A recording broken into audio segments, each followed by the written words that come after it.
Assalamualaikum warahmatullahi wabarakatuh, Sobat Bocah Belajar Tani. Edisi spesial sahur. Jadi kesempatan pagi ini menjelang sahur, saya masih berada di lahan dikarenakan kemarin saya panen. Karena di rumah tidak ada tempat jemur, jadi akhirnya saya jemur di lahan. Otomatis itu harus dijaga karena apa? Banyak terjadi sekali kasus pencurian daripada bawang merah. Untuk itu saya sampai saat ini masih ada di lahan sendirian, guys, di tengah sawah. Ada temennya, sebelahnya itu hutan belantara atau semak belukar yang begitu luas. Tapi dengan mengucap Bismillahirrahmanirrahim, semoga saja saya tidak ada yang mengganggu di malam ini. Jadi saya berangkat dari rumah itu habis sholat raweh, karena saya tadi seharian bekerja tidak sempat untuk ke lahan dan saya belum upload video, dan saat ini saya buat video spesial sahur. Baik dulur, Sobat Bocah Belajar Tani, saya akan update perkembangan daripada panen saya. Jadi hari ini sudah hampir selesai, karena saya juga menerima daripada titipan petani-petani di sekitar lahan saya itu yang nanam 10 kilo, 20 kilo itu dititipkan sekalian di lahan saya karena jemurnya biar enak. Otomatis saya beli. Jadi kemarin itu sempat ada kenaikan harga sampai mencapai 30.000 sampai 35 yang super cross. Nah, saat ini kembali lagi harganya, aduh, miris, guys. Harga kembali yang super saja sekarang di pasar Agrobis Babat itu harganya 18.000, itu yang super. Kalau yang tanggung kisaran harga 14.000 sampai 16.000. Kalau yang kecil mulai harga 8.000 sampai 11.000, tergantung tingkat kualitas daripada bawang merahnya. Tapi jangan risau buat teman-teman yang punya tanaman saat ini menjelang panen, tetap bersabar dan tidak usah terburu-buru. Saya doakan keuangannya masih cukup untuk sampai nanti menjelang lebaran, sehingga bawang merahnya tidak buru-buru dijual agar supaya bisa mendapatkan harga yang lebih baik. Ini cuaca sudah mulai panas, jadi kita jemur juga bisa santai, nggak terburu-buru takut kehujanan. Biarpun nanti tonasenya itu berkurang atau menyusut karena terlalu kering, tidak apa-apa, guys. Menurut saya tidak apa-apa. Karena apa? Kita potong di saat basah itu juga harganya sedikit rendah. Kalau kita potong di saat kering, itu harganya akan lebih tinggi walaupun ukurannya masih sedang-sedang saja, tapi harganya akan lebih mahal kalau kondisinya kering. Karena menurut pengalaman saya di tengkulak-tengkulak di pasar Agrobis Babat dekat rumah saya ini, mereka itu cenderung agak lebih mahal sedikit, tidak apa-apa, yang penting barangnya kering. Karena rata-rata itu pedagang itu bukanya malam, kalau siang semuanya pada tidur, aktivitasnya malam, guys. Di pasar Agrobis Babat itu mulai jam 3 sore itu sampai pagi. Nanti pagi sampai siang itu biasanya mereka di rumah tidur istirahat. Karena pasar Agrobis Babat itu sudah termasuk distributornya lagi, bukan pengecer kalau di situ. Jadi tengkulak-tengkulak itu di situ posisinya adalah sebagai distributor saja. Dia menerima barang banyak, habis itu dijual ke pedagang-pedagang lagi, bukan langsung ke pembeli konsumsi langsung. Beda kalau di pasar Ayam Babat yang pasar lama itu kecenderungan langsung ke konsumen, jadi langsung jual konsumsi, beda dengan pasar agrobis Babat. Baik dulur, walaupun harga sekarang ini lagi turun, harapan saya tetap utamakan panen yang melimpah atau tonase yang tinggi. Untuk itu buat dulur-dulur semua yang tanamannya masih masuk masa-masa generatif, belum pengumbiannya belum full, genjot pupuknya karena sudah mulai cuacanya agak panas, harapannya nanti umbinya maksimal bisa superdor. Juga saya berpesan, ini mohon ditekankan, di masa-masa cuaca peralihan seperti ini yang awalnya hujan deras, kemudian ada jeda panas, awas bahaya leromiza atau gerandong itu serangannya sangat tinggi.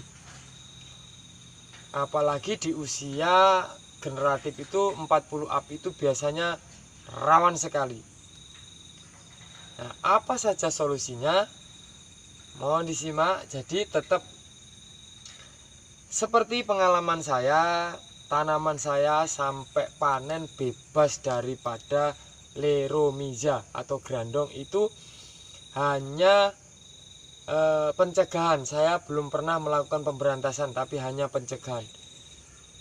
Jadi pestisida yang saya gunakan adalah pestisida nabati dari Citropin Plus. Itu saya gunakan dosis 30 ml per 16 liter sampai 40 ml per 16 liter.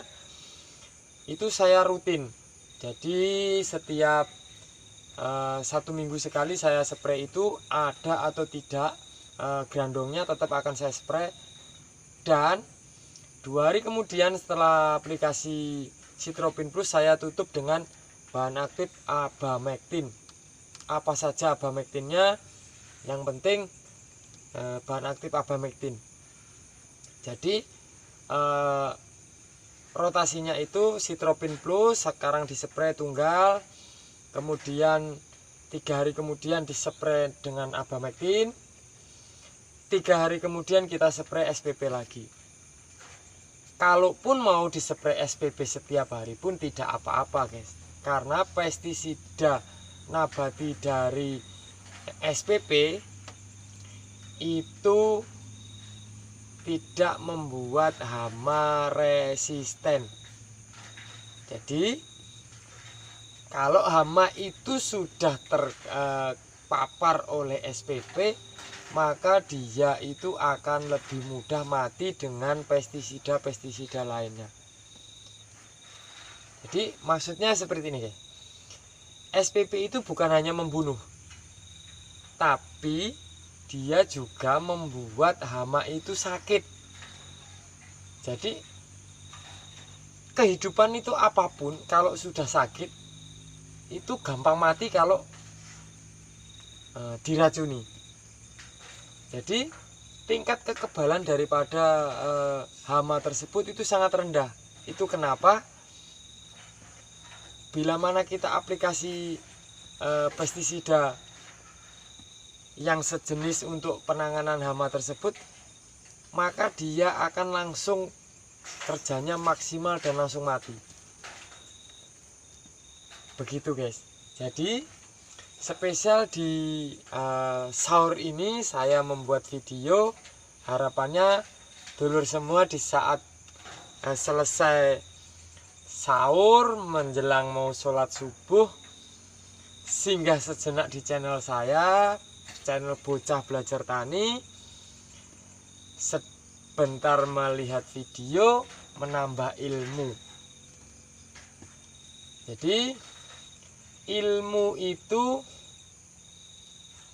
sama saja sodakoh yang sampai kapanpun bakalan tetap dihitung amalnya. Bahkan sampai orangnya meninggal pun kalau ilmu itu bermanfaat, maka ganjarannya akan tetap mengalir. Jadi saya di sini sedikit banyak membagikan ilmu yang saya dapat dari senior-senior saya, dari buku-buku yang ditulis oleh para senior, para peneliti. Itu saya juga berharapan bahwasannya ilmu yang saya bagikan dari beliau-beliau itu akan juga mendapatkan barokahnya untuk pendahulu-pendahulu saya yang sudah melakukan penelitian ataupun senior-senior yang sudah mengajari saya. Nah, saya sering berpesan kepada petani untuk tidak pelit dengan ilmu dulur-dulur semua para petani. Bila mana tetangganya ini ingin sedikit banyak tahu caranya bertani bawang merah itu seperti apa, mohon dengan kerelaannya diberitahu. Jadi saya sendiri pun sangat membuka diri untuk menerima komentar yang membangun.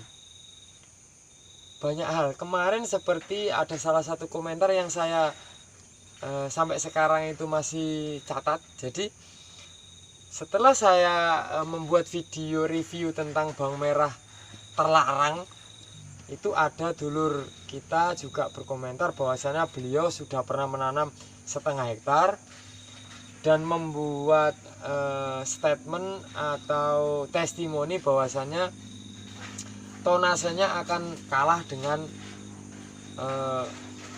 tajuk dan kulitnya tebal, menyusutnya banyak. Saya sangat berterima kasih karena saya sendiri baru tahu itu produknya Miren punya karakter ciri seperti itu. Tapi alhamdulillah guys, ini bukan mematahkan daripada testimoni dulur saya, bukan.